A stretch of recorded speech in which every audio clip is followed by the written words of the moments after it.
So hello everybody and welcome to episode 5 of the Bootcast. And today I'm joined by Emma McClenaghan, who's also known as entrepreneur_Emma on Instagram, and her website is emmamcclenaghan.com. This will be in the description below for anyone who's watching or listening.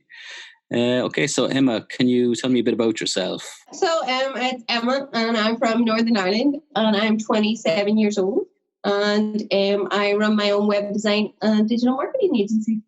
Very good, cool. And so before you went out on your own and running your own agency, which is obviously a big undertaking, what was your profession before, or were you studying, or how did you? I was a digital marketing executive at a local health charity, and I did that probably for over a year and a half, and then I too decided to give it up and travel and do my own business. Cool. So where was the first place you traveled to? The first place full time kind of traveling for longer than like 3 months was like Thailand. So yeah, it's good. It's where I met you.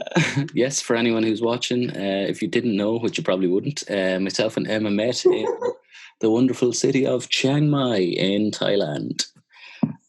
Digital nomad hub of the world. Exactly, the digital nomad hub of the world. Very good. So Thailand was your first stint. What was the motivating factor, I suppose, to travel, or did it kind of come part and parcel with setting up your own business at the same time, or was there a turning point that kind of sparked it? It was like a combination of things. Like I always wanted to travel, but it just didn't really seem like a possibility. And then I was like dating this guy at the time, and he worked remote. So I kind of seen how he did it. And he was like, he did this whole phone unlocking business. So I was like going to work every day, and he was just like opening his laptop and starting away. And, you know, I kind of wanted that lifestyle. So he kind of encouraged me to follow it through. And then at the same time, I was feeling very undervalued and underappreciated in work itself. Like there was a lot of like people going off on stress leave and stuff like that. And it just got to the point where I was like, well, if I can market for this charity, why just not do it for myself? So I kind of just decided at the time that I was going to leave, and haven't looked back since. Happy days. It's the best way to do it. You mentioned you went to Thailand. How many countries have you been to so far in your whole life? In total, over my life, I've been to 11 countries so far. So that's like America, parts of Europe, Poland, Spain, Portugal, France, Italy. There's obviously a lot more countries I want to visit, like Australia and Vietnam and Cambodia and stuff, but they're on the list for this year. So cool. Soon. What do you like about the nomadic life, about traveling? I like the meeting other people and experiencing different cultures, not to mention, you know, the warm weather and stuff in most places. But it's just the history of going there, and there's always something new to kind of do and experience. Like I find when I'm living in Belfast, you know, it's the same sort of, you know, you're meeting the same group of friends, or you're going to the same like kind of networking events, or, you know, you're going to the same bar. Yeah. Or whatever, where when you go to a different country, there's so many different experiences to actually do. Like when we went to Thailand, I see the elephants and stuff like that. Like it's just a completely different world, and just great to see it. So yeah, that's pretty much it.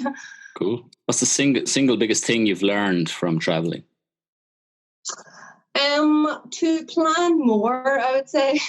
When I started off traveling, I was kind of like looking more into the business end of things and how I was going to support myself when I was away and just make money and live and stuff, where like the planning kind of came as I went. So it was more like booking flights last minute, and I would like end up missing buses and stuff, and then end up having to pay taxi rides and stuff from like Chiang Mai to Chiang Rai and whatnot. So I think I've learned to plan more since I went away, and it's definitely helped me more coming back. Yeah. And definitely with my business and stuff. So yeah, it's really good. Cool. Plan. So if there's a travel tip for anyone, planning. So you are working as you travel, because you're running your own business. So how do you find that, like, where you might be in different locations and you're living the digital nomad life? Like, how do you draw the line maybe between, checking in for work and checking out in the evening to just relax and have some time for yourself? I mean, as long as like I'm getting the work done for clients and stuff, there is overlaps of meetings and stuff, and the time zones can be a bit of an issue. Like, so if I'm having a conference call or whatever back home when I'm in Thailand, I'd be up really late and do all hours of the morning and stuff. But in terms of actually doing the digital marketing and the web design and stuff, I can do that kind of whenever I need to do it. So it's like any job, you like when you go away, you're still living for the weekend, you have your nights out and stuff like that, only you can create your own hours. So whether you work in the morning or work in the evening, but you're still doing, your 8 hours a day. So it's just mainly being organized to make sure you're getting the stuff done. But I think you enjoy travel more. Like, I think if I just went away and I was traveling, I would run out of things to do and run out of money a lot faster. Where if you're doing work when you're away as well, it kind of gives you a bit of normality to your life.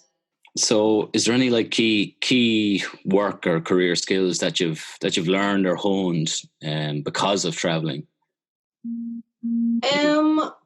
Probably networking more. I mean, over in Northern Ireland, it's like there's not a lot of networking groups that you can actually go to that are people your age or people working remotely. It's all people that are doing it full time from offices and stuff like that.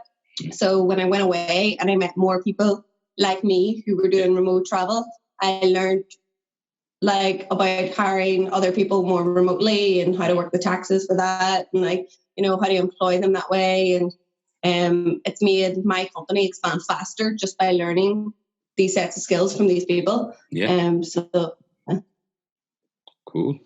So you did, was it 3 months in Thailand? Yes, just about 3 months. 3 months. Would there be any, what would the number one tip be that you'd give to anyone who wants to travel long term? Like, I suppose longer than 1 month is kind of long term. Just really sorting out a source of income and then just going for it. I think a lot of people like me originally, when I wanted to travel, I was put off by the fact that I was like, how am I going to sustain myself over there?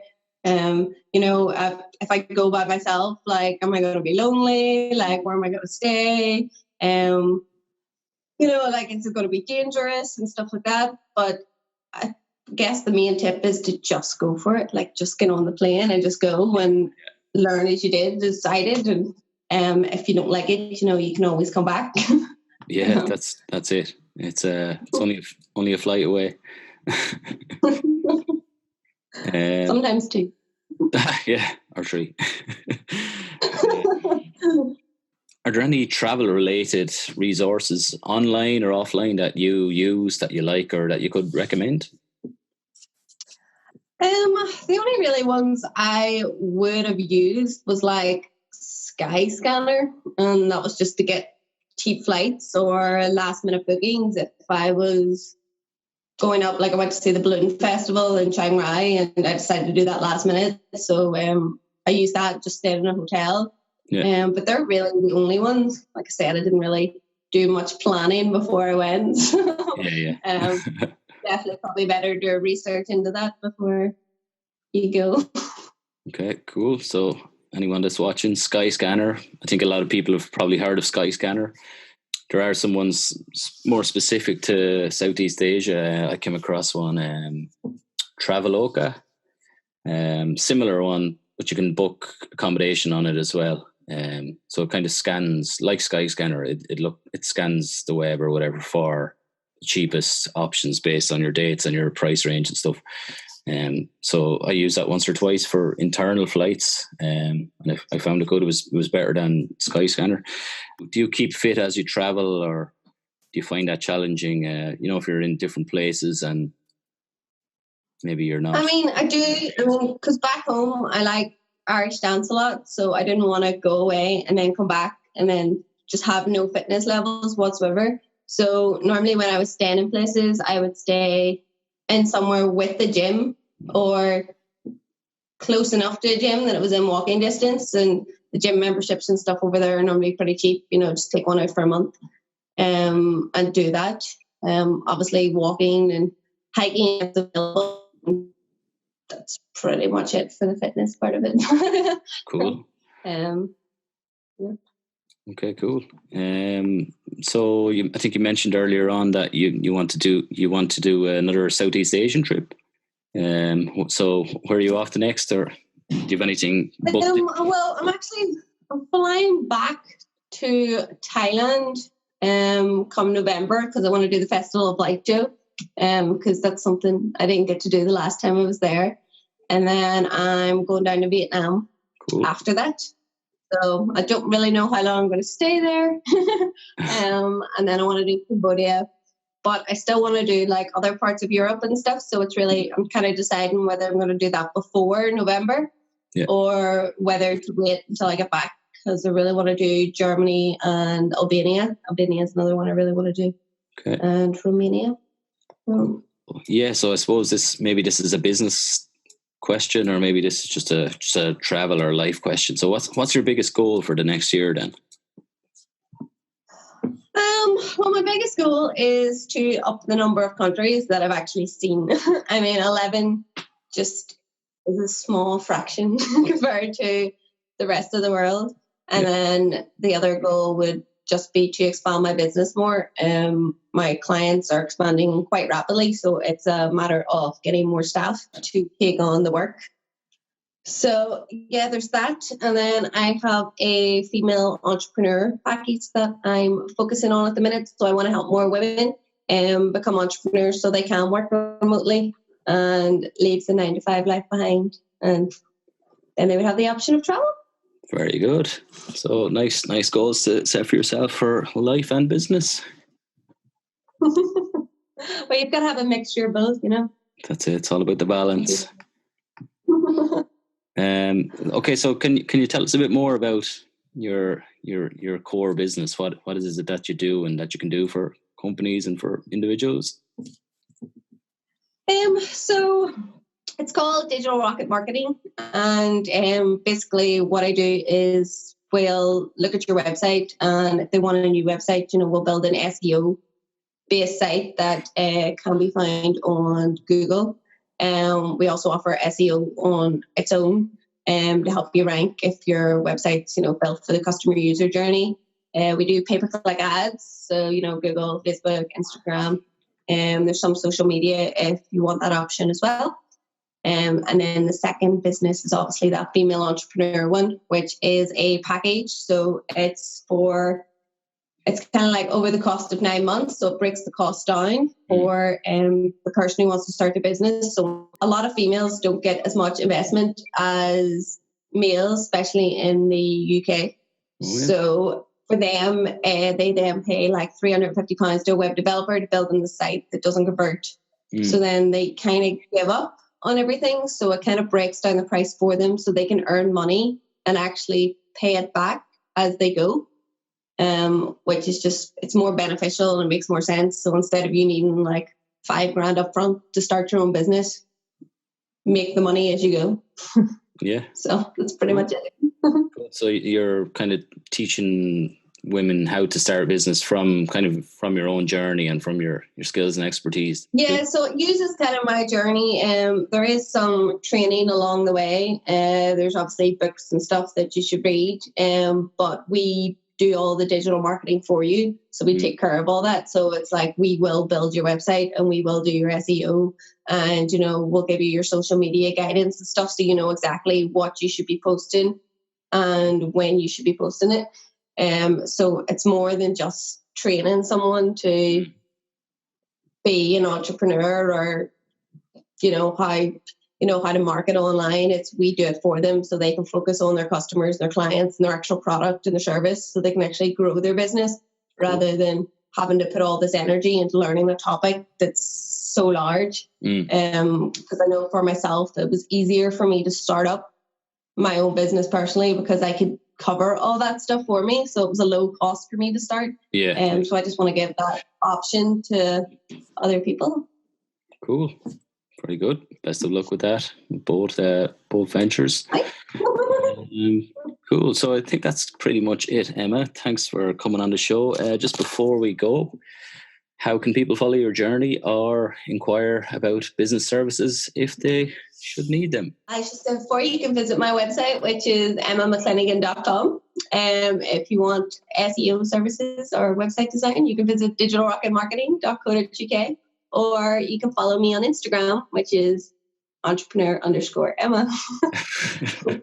Very good.